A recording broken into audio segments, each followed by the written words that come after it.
नमस्ते स्टूडेंट्स, आइए आज हम फिर चर्चा करते हैं। चैप्टर नंबर 8 है हमारा हाइट एंड डिस्टेंस। इसका बेसिक मैंने आपको एक्सप्लेन किया था और आज फिर हमने कल चर्चा की थी इसके बेसिक की और मैंने एग्जाम्पल लेकर आपको इसकी थीम एक्सप्लेन की थी, किस तरह से सवाल को हम अटेंड करेंगे। आइए मैं इसके आज एक्सरसाइज की स्टार्ट करता हूँ। एक्सरसाइज को स्टार्ट करके मैं आपको कुछ इसके सवाल की फिर बात करता हूँ आपसे, और हम देखेंगे स्टूडेंट्स कि किस तरह से सवाल का ऑब्जर्वेशन करें, किस तरह से डायग्राम क्रिएट करें और किस तरह से उसे आगे सोल्व करें। मैं छोटे से बड़े सवालों की तरफ आपको ले चलता हूँ। इसमें एक ही एक्सरसाइज है, विविध प्रश्नमाला है, मिसलेनियस 8 है। मैं पहले सवाल की बात करता हूँ। इसका जो फर्स्ट डाउट है वो है, एक ऊर्ध्वाधर खंबे की परछाई खंबे की ऊंचाई के बराबर है तो सूर्य का उन्नयन कोण ज्ञात कीजिए। यानी खंबा है, उसकी ऊंचाई और उसकी छाया परस्पर बराबर है। तो हम सबसे पहले क्या करेंगे, हम सिंपल वे में क्या काम करेंगे कि मैं आपको इस बारे में जानकारी दे चुका हूं कि खंबा हो या फिर पेड़ हो या मीनार हो या कोई भवन हो या दीवार हो, वो अपने आप में सदैव लंब की तरह काम करेगी,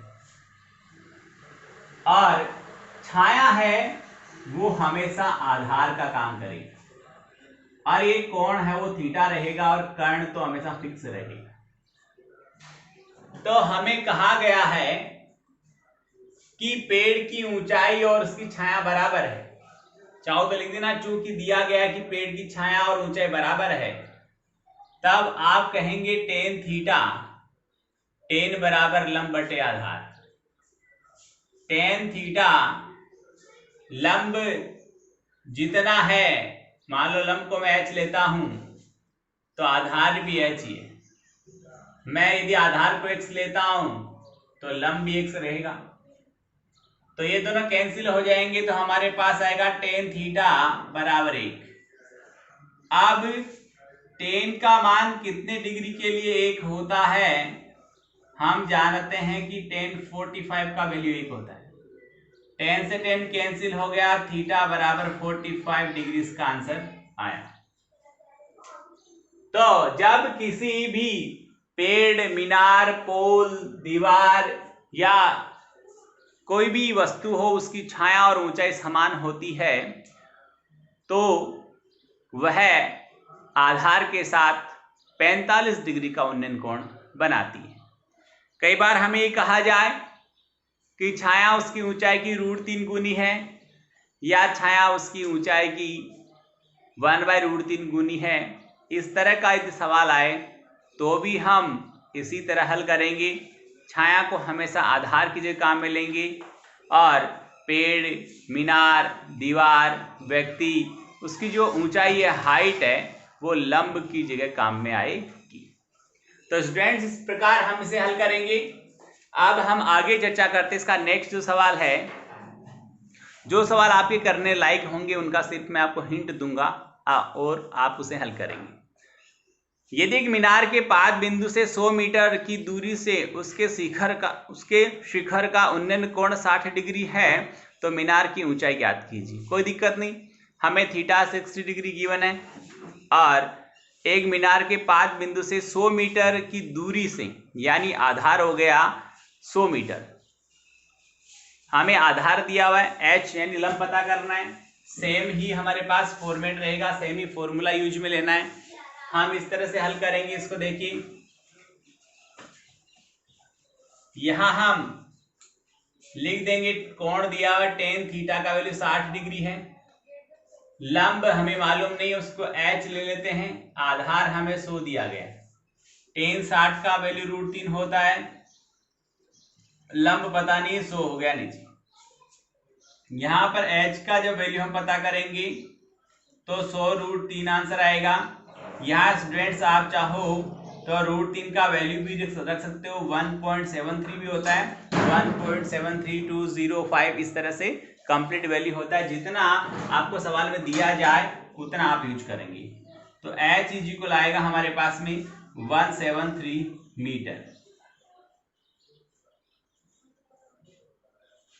ये हुआ हमारा दूसरा सवाल। तीसरे पे आइए आप कि 15 मीटर लंबी एक सीढ़ी एक ऊर्ध्वाधर दीवार के शिखर तक पहुंचती है।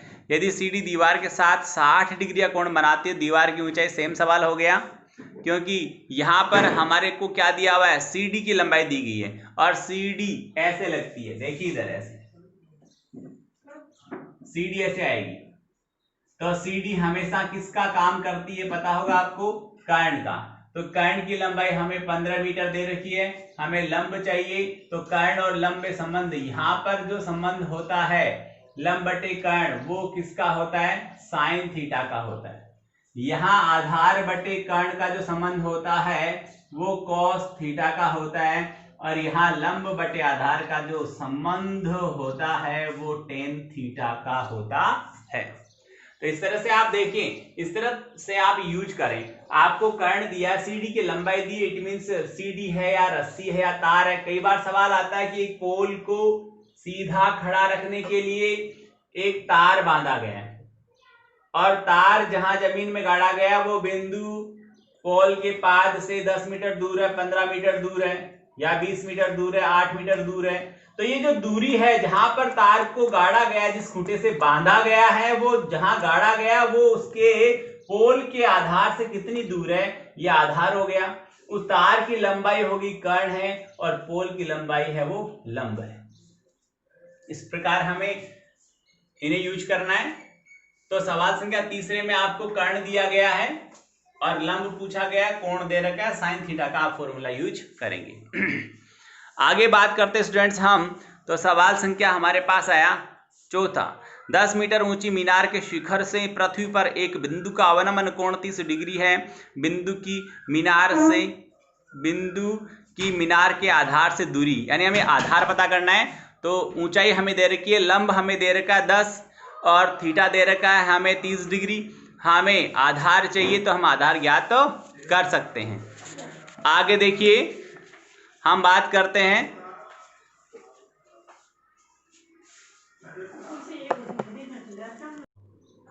इस तरह हमारे सवाल हुए थे। तीसरा हो गया था, चौथा मैंने आपको अभी एक्सप्लेन कर दिया कि 10 मीटर ऊंची मीनार के शिखर से पृथ्वी पर एक बिंदु का अवनमन कोण, यानी 10 मीटर ऊंची मीनार है तो लंब हो गया 10 मीटर और अवनमन कोण और उन्नयन कोण दोनों बराबर होते हैं। ये चर्चा हमने कल की थी, कल मैंने आपको एक्सप्लेन किया था इसके बारे में।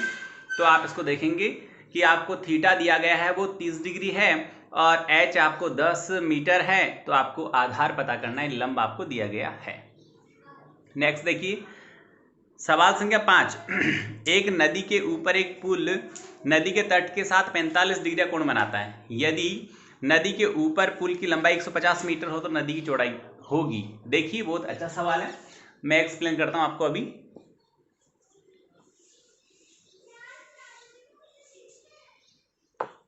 यहां पर एक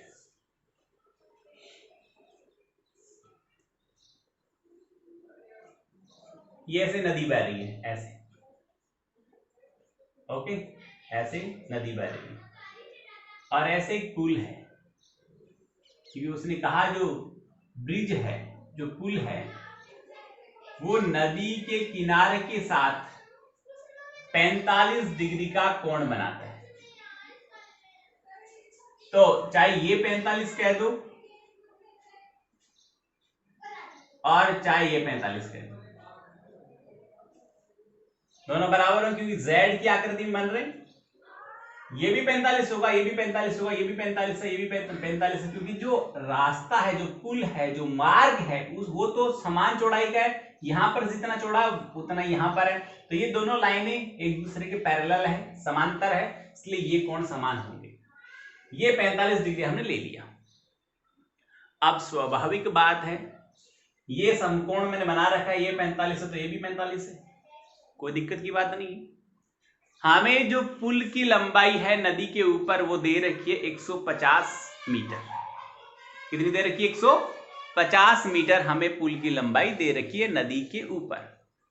यानी ये जो भाग है पुल का वो 150 मीटर लंबा है। और नदी की चौड़ाई, जिसको मैं यहां पर थोड़ा सा डार्क कर रहा हूं, उसको कह रहा हूं नदी की चौड़ाई, वो आधार है, वो हमें पता नहीं है, उसको मैंने x मीटर ले लिया। ये 45 है तो स्टूडेंट हम लिखे तो ये भी कितना रहेगा, 45 45 ही रहेगा।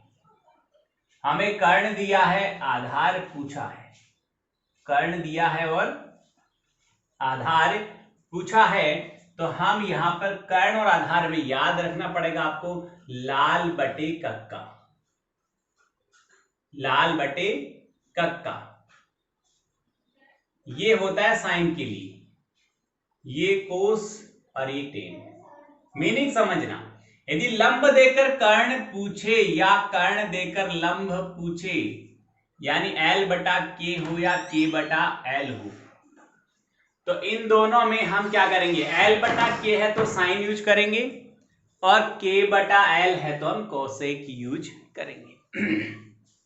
यहां पर हमारे पास सिंपल वे में तीन ही यदि हम ये त्रिकोणमितीय अनुपात काम में ले तो कोई दिक्कत की बात नहीं। हम ये करेंगे कि साइन, तो हमारे सवाल में हम आपको बता रहा था मैं आपको कि साइन कोस और टेन यदि ये तीन यूज लें तो पर्याप्त है, इन तीन से हमारा काम आराम से चल सकता है। जब हमें लंब देकर कर्ण पूछे या कर्ण देकर लंब पूछे तो आप साइन यूज करना और लंब बटे कर्ण L बटे K लिख देना। जब आपको आधार देकर कर्ण पूछे, आधार देकर कर्ण पूछे या कर्ण देकर आधार पूछे तो आप A बटा K लिख देना, आधार बटे कर्ण लिख देना बराबर कोस थीटा लिख देना। आपको लंब देकर आधार पूछे, आधार देकर लंब पूछे तो आप लंब बटे आधार लिख देना बराबर टेन थीटा लिख देना। थीटा आपको गिवन होगा या पूछेगा, उसके हिसाब से आप जजमेंट करेंगे। तो यहां पर हमें आधार पूछा है, कर्ण दिया है, आधार और कर्ण में संबंध किसका है, कोस का है। तो मैं पहले तो लिखूंगा सवाल की प्रतिबद्धता के अनुसार आकृति का चित्रांकन करने पर। इतनी बात, ये लैंग्वेज मैंने आपको एक्सप्लेन की थी, क्योंकि हमने चित्र बनाया कि किसके आधार पर बनाया, जो हमें सवाल में दिया गया था उसके अकॉर्डिंग हमने चित्र यहां पर बनाया। तो सवाल की प्रतिबद्धता के अनुसार आकृति का चित्रांकन करने पर उसके बाद आप लिखेंगे कॉस थीटा बराबर आधार बटे कर्ण। कॉस थीटा का वैल्यू 45 है, आधार x है, कर्ण 150 है। कॉस 45 का मान 1/√2 x बटा 150, तिरछा गुणा कर दें, x = 150 इंटू √2 का वैल्यू ऐसे 1.414 इस तरह से होता है। तो हमें गिवन हो सवाल में तो यहाँ रख देना, नहीं गिवन हो तो इतना आंसर, इतने मीटर लगा देना, ये आंसर 100% राइट है। ओके, तो स्टूडेंट ये हुआ हमारा सवाल संख्या 5। एक नदी पर एक पुल था और पुल नदी के किनारे के साथ 45 डिग्री का कोण बना रहा था। इसके बाद हम बात करते हैं सवाल संख्या 6 की। अच्छा सवाल है, दो खंबे, उनके शीर्षों, दो खंभों के शीर्ष जिनकी लंबाई 20 मीटर और 14 मीटर है, एक तार बंधा हुआ है। यदि तार क्षैतिज रेखा के साथ 30 डिग्री का कोण बनाता है तो तार की लंबाई ज्ञात कीजिए। आइए सवाल क्या होगा, सारे आपको सवाल वैसे बताने की जरूरत नहीं है, पर मैं आपको यहाँ पर अब धीरे धीरे डायग्राम बताना स्टार्ट करूंगा, फिर कुछ सवाल हो जाएंगे तो मैं डायग्राम भी नहीं बताऊंगा, वो भी आप क्रिएट करेंगे। एक बार आप चाहो तो लाल बटा कक्का वापस लिख दूं, आपको ध्यान रहे इसलिए, ये लाल बटा कक्का, ठीक है। तो हम देख रहे थे दो पोल हैं, दो खंबे, एक 14 मीटर ऊंचा है और एक 20 मीटर ऊंचा। ये टोटल हाइट है इस खंबे की, वो 20 मीटर हमें गिवन है, ठीक है ना। उसमें से इतना पार्ट नीचे वाला 14 मीटर इसके बराबर होगा। ये 14 है तो ये भी 14 है, जरा देखना, ये 14 है, ये भी 14 है। 20 में से 14 गया तो ऊपर 6 बच गया। तो इस ऊपर वाले त्रिभुज की बात करेंगे हम। हमेशा इस अध्याय में जितने भी सवाल होंगे, प्रत्येक सवाल को आप किसके द्वारा पढ़ेंगे? समकोण त्रिभुज के द्वारा ही पढ़ेंगे। यहां पर एक ये आयत भी बन रहा है, इसका हमारे पास कोई यूटिलाइजेशन नहीं है।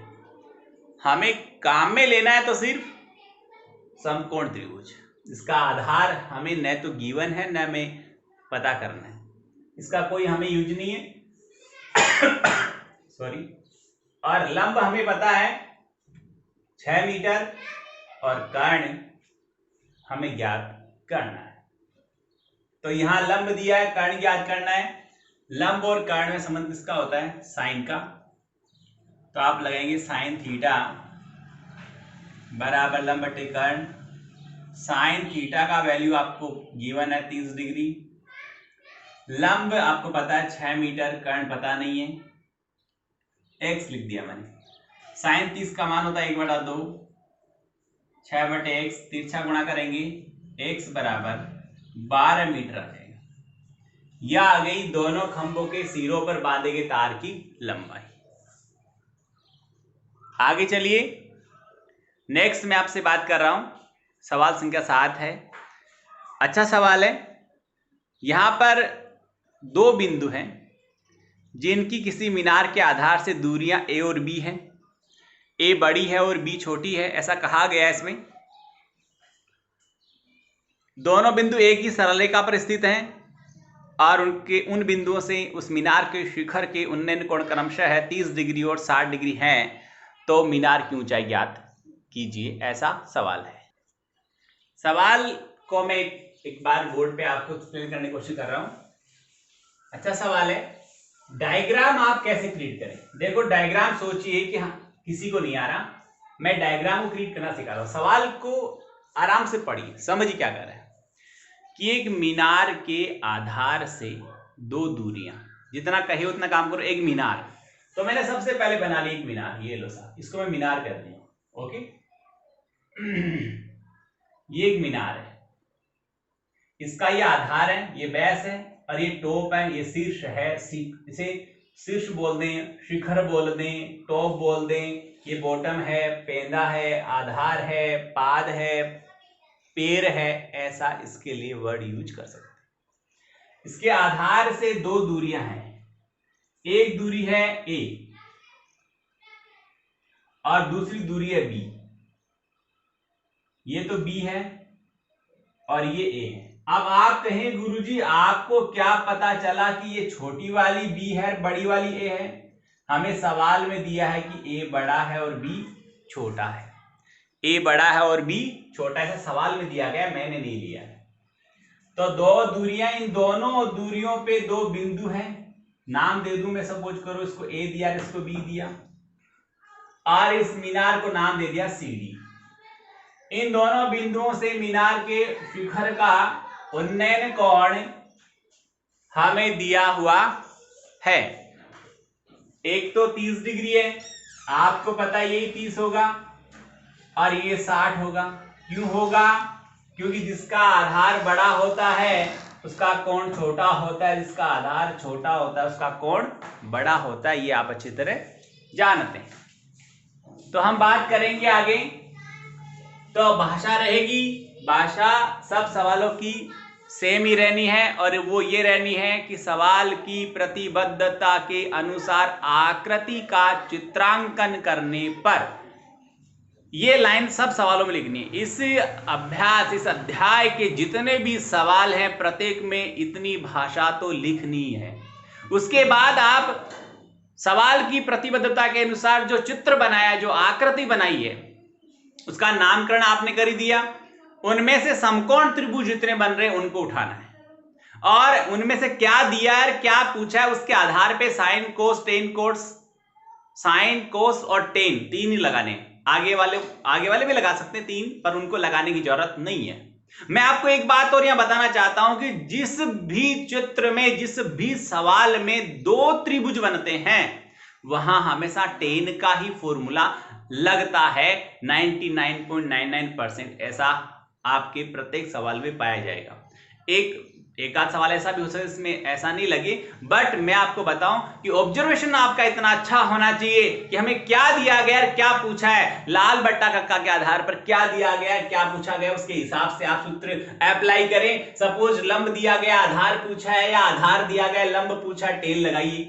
कर्ण दिया गया, आधार पूछा है, आधार दिया गया है, कर्ण पूछा है, कोस लगाइए। लंब दिया है, कर्ण पूछा है, कर्ण दिया है, या लंब पूछा है तो साइन लगाइए। ये फिक्स है, ये डेफिनेट है, इनको ही आप इसी क्रम में ही यूज करें तो आपका सवाल 101% सही जाएगा, कोई दिक्कत नहीं रहेगी। और उसके बाद जो मैंने लाइन ये बताई है वो आपको लिखनी है, बताई नहीं मैंने, कल 2 सवालों में लिखकर भी आपको बताई है, तो आपको याद रखनी है। कल का वीडियो देखिए, उसमें जो मैंने भाषा लिखी है उस भाषा को याद कर ले।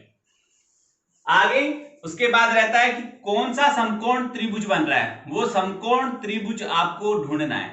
पहला समकोण त्रिभुज में बात करता हूं CDA की, छोटे वाला लिया। इसमें हमें क्या लगाना है, हमें पूछा गया है मीनार की ऊंचाई, उसको मैंने h मान लिया है, तो हम लगाएंगे tan थीटा बराबर लंब बटे आधार। tan थीटा का वैल्यू बड़े वाले त्रिभुज में 60 डिग्री है, लंब मालूम नहीं इसलिए h ही रहेगा, आधार हो गया b, और tan 60 का वैल्यू √3 होता है, तो ये h बटे b रह गया। इतनी बात सबको समझ में आ गई, कोई दिक्कत? नेक्स्ट, फिर भाषा में सभी सवालों की भाषा लगभग समान रहेगी, ये लिखना आपको इसी प्रकार। फिर दूसरा आप समकोण त्रिभुज उठाएंगे, लिखेंगे समकोण त्रिभुज और नाम रहेगा C, D और B। अब की बार बड़े वाला है, इसमें आप बात करेंगे तो यहां लिखेंगे वही भाषा रहेगी tan, अब की बार 30 डिग्री है और लंब वही है, h मालूम नहीं और आधार हो गया स्मॉल a। tan 30 का मान यहां रख रहा हूं स्टूडेंट्स, tan 30 होता है 1/√3 इज इक्वल h/a। सॉरी, इसको दो समीकरण संख्या 2 आप लिखेंगे समीकरण 1 व 2 को गुणा करने पर, समीकरण 1 व 2 को गुणा करने पर,